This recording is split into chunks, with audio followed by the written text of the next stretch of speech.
causes of diabetes, symptoms of diabetes, treatment of diabetes, and diet for diabetes and complications of diabetes. First of all diabetes क्या होता है? Diabetes एक chronic और metabolic disease होती है। ये होती कब है? जब हमारी बॉडी के अंदर ग्लूकोज का लेवल बहुत ज़्यादा बढ़ जाता है या इंसुलिन की डेफिशिएंसी की वजह से जो होती है वो डायबिटीज़ कॉज होती है।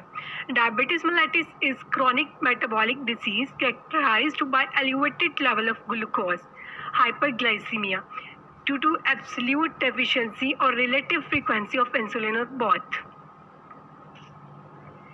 नेक्स्ट वो डिस्कस करेंगे types of diabetes.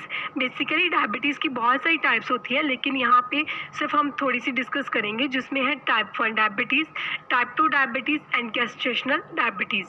Type 1 diabetes के अंदर बेसिकली क्या होता है कि बॉडी जो होती है वो इनफ इंसुलिन को प्रोड्यूस नहीं कर पाती, कि जितनी उसको रिक्वायरमेंट होती है उतनी वो बॉडी प्रोड्यूस नहीं कर पाती इंसुलिन को, तो वो टाइप 1 डायबिटीज़ होती है।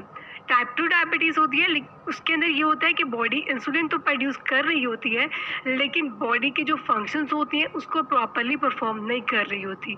नेक्स्ट है गेस्टेशनल डायबिटीज़, जिसके अंदर ये एक टेम्परेरी कंडीशन होती है और ये प्रेगनेंसी के दौरान जो होती है ये आती है। नेक्स्ट हम डिस्कस करते हैं कॉजेज़ ऑफ डायबिटीज़, यानी डायबिटीज़ की कॉजेज़ क्या है, क्या वजूहत है जिनकी वजह से डायबिटीज़ होती है। First of all most common matter इसका एज है। जैसे जैसे एज ज़्यादा होती जाती है वैसे वैसे डायबिटीज़ होने का खतरा भी होता है, अगर इसको अनट्रीटेड हो या वो उसके अगर हम प्रॉपर अपनी रिक्वायरमेंट के मुताबिक प्रॉपर डाइट ना लें तो उस वजह से भी हो सकता है। नेक्स्ट है जेनेटिक फैक्टर, यानी ये इनहेरिटेंसली वन जेंडर से सेकेंड में जो होती है ये ट्रांसफ़र होती है। नेक्स्ट है इन्वायरमेंटल फैक्टर, एनवायरनमेंट के ज़रिए भी डायबिटीज़ कॉज हो सकती है। नेक्स्ट है ओवरवेट और अबीस, यानी ओबेसिटी की वजह से भी जो होता है ये डायबिटीज़ कॉज हो सकती है। फिर फिज़िकल इनएक्टिविटी होती है, यानी जब कोई फिज़िकल एक्टिविटी नहीं है, कोई एक्सरसाइज नहीं है तो तब भी ये कंडीशन हो सकती है। नेक्स्ट है पैंक्रियाटिक डिसीज़, यानी जब पैंक्रियाज में इंसुलिन प्रॉपरली प्रोड्यूस नहीं होती तो तब भी डायबिटीज़ कॉज होती है और ये इनकी मेन कॉजेज़ होती हैं। और बॉडी जब इंसुलिन को प्रोड्यूस नहीं करती तो तब भी डायबिटीज़ कॉज होती है। नेक्स्ट हम डिस्कस करते हैं सिम्टम्स ऑफ डायबिटीज़। सिम्टम्स क्या होती हैं इसके अंदर डायबिटीज़ के अंदर? तो सिम्टम्स में हमारे पास जो होती है वो सबसे कॉमन फटीग है, यानी थकावट, ठीक है। उसके बाद ब्लड विजन, यानी धुंधला सा नज़र आना। फिर इंक्रीज थर्स्ट, यानी प्यास का जो है वो बढ़ जाना। फ्रीक्वेंट यूरिनेशन, यानी बार बार जो है वो यूरिनेशन होना। फिर unexplained weight loss, slow healing, cuts and wants.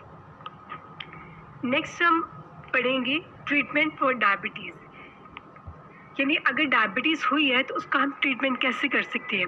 अब उसके अंदर हम लाइफस्टाइल मॉडिफिकेशंस कर सकते हैं, लाइफस्टाइल चेंजेस कर सकते हैं, जिसमें हमारे पास प्रॉपर मेडिकेशन आ सकती है या प्रॉपरली उसके अंदर हेल्दी डाइट आ सकती है या प्रॉपरली जो है एक्सरसाइज आ सकती है। इस तरह हमने अपनी लाइफस्टाइल चेंजेस को मॉडिफाई करके भी ट्रीटमेंट कर सकते हैं डायबिटीज़ का। सेकंड है हेल्दी डाइट। हेल्दी डाइट के अंदर वो आती है बैलेंस डाइट, जिसके अंदर एसेंशियल अमाउंट में जो हमें कार्बोहाइड्रेट, प्रोटीन्स या फैट्स चाहिए हो वो प्रेजेंट्स हो। और हेल्दी डाइट में जो डायबिटीज़ के लिए होती है वो अनप्रोसेस्ड फूड होते हैं। अनप्रोसेस्ड फूड के अंदर हमारे पास फ्रूट्स, वेजिटेबल्स, होल ग्रेन्स, लीन प्रोटीन्स और गुड फैट्स वगैरह आ जाती हैं। नेक्स्ट है रेगुलर एक्सरसाइज। रेगुलर एक्सरसाइज है ट्रीटमेंट के लिए। वेट मैनेजमेंट है, ये मोस्ट इंपॉर्टेंट है। वेट मैनेजमेंट यानी BMI जो होता है वो नॉर्मलाइज होना चाहिए। अब BMI बेसिकली क्या होता है, ये बॉडी मास इंडेक्स होता है जो कि नॉर्मल 18 से 24.9 तक होते हैं। अगर इतना हो तो वो नॉर्मल होता है, यानी हेल्दी में जाता है वो। लेकिन अगर 24.9 से अगर ज़्यादा हो जाए तो इट्स मीन उसका वेट जो है वो ओवर वेट में जाता है, और अगर उससे ज़्यादा हो तो वो फिर ओबेसिटी में भी चला जाता है। फिर उसके बाद ऑरल मेडिकेशंस होती हैं और मेडिकेशंस होती हैं। अब मेडिकेशंस में क्या ले सकते हैं हम, इंसुलिन ले सकते हैं और एंटी हाइपरग्लाइसेमिक्स जो है वो ले सकते हैं मेडिकेशंस में। फिर उसके बाद ब्लड शुगर लेवल को रेगुलर मॉनिटर करना, ये भी इससे भी जो होता है वो ट्रीटमेंट हो सकता है डायबिटीज़ का। नेक्स्ट अगर बात करें कॉम्प्लिकेशन ऑफ डायबिटीज़, यानी डायबिटीज़ से क्या क्या कॉम्प्लिकेशंस होती हैं, इससे क्या क्या नेक्स्ट फर्दर रिस्क फैक्टर्स इसकी होती हैं, तो उसमें जो होता है वो हार्ट डिसीज़ होती है, यानी कार्डियोवास्कुलर डिसीज़ होती है। हार्ट फेलियर भी हो सकता है। किडनी डैमेज होती है, किडनी डैमेज के अंदर किडनी फेलियर भी हो सकती है, या किडनी डिसीज़ हो सकती है। फुट डैमेज हो सकती है, ठीक है, फुट डैमेज। उसके बाद नर्व डैमेज हो सकता है। विजन लॉस होता है, यानी ब्लड विजन होती है, फिर उसके बाद विजन लॉस भी हो सकती है। आई डैमेज हो सकती है इसमें। हार्ट अटैक्स होते हैं। हार्ट अटैक में ये होता है कि कार्डियोवास्कुलर डिसीजेज आ सकती हैं। उसके अलावा और भी बहुत सारी डिसीजेज इसमें होती हैं। इसके अलावा इसमें गम डिसीजेज भी आ सकती हैं, डेंटल प्रॉब्लम्स वगैरह भी इसमें आ सकती हैं। उसके बाद हार्ट अटैक्स वगैरह और भी बहुत सारी हैं, साइड ब्लॉक में दी हुई हैं। हार्ट अटैक हो सकता है, स्ट्रोक हो सकता है, ये सारी कॉम्प्लिकेशंस आ जाती हैं डायबिटीज़ में। उसके बाद हम बात करेंगे डाइट फॉर डायबिटीज़, यानी डायबिटिक पेशेंट को कौन कौन सी डाइट्स हम दे सकते हैं, यानी कौन सी फूड उसके लिए बेस्ट है। तो डायबिटिक पेशेंट के लिए बेसिकली अनप्रोसेस्ड फूड जो होती है वो बहुत ज़्यादा बेस्ट होती है।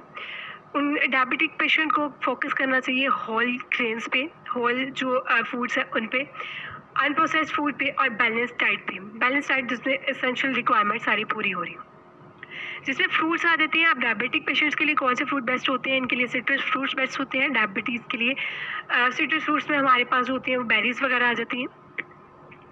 उसके अलावा वेजिटेबल्स होती हैं, वेजिटेबल्स के अंदर लीफी ग्रीन वेजिटेबल्स आ सकती हैं, और इसके अंदर जो है वो टमाटोज और कैरेट्स वगैरह आ सकती हैं जो कि अनप्रोसेस्ड फूड्स में आ जाती हैं। उसके बाद होल ग्रेन्स है, होल ग्रेन्स में ब्राउन राइस आ सकते हैं, होल ग्रेन वगैरह इसमें जो होते हैं वो ऐड हो सकते हैं। उसके बाद प्रोटीन्स रिसोर्सेज होते हैं, प्रोटीन सोर्सेज के अंदर जो होती है वो बेसिकली फ़िश होती है, बीन होती है, मिल्क वगैरह होती है, ये सारी चीज़ें प्रोटीन सोर्सेज में आ जाती हैं। उसके बाद healthy fat and low dairy fat जो होती है वो लेनी चाहिए डायबिटिक पेशेंट्स को लिए, यानी उनको सैचुरेटेड ट्रांस फैट नहीं बल्कि उनको जो होती है वो हेल्दी फैट्स लेनी चाहिए, और जिनके अंदर बहुत कम फैट हो वो वाली जो फैट्स है वो उनको जो है वो लेनी चाहिए। Thanks for watching.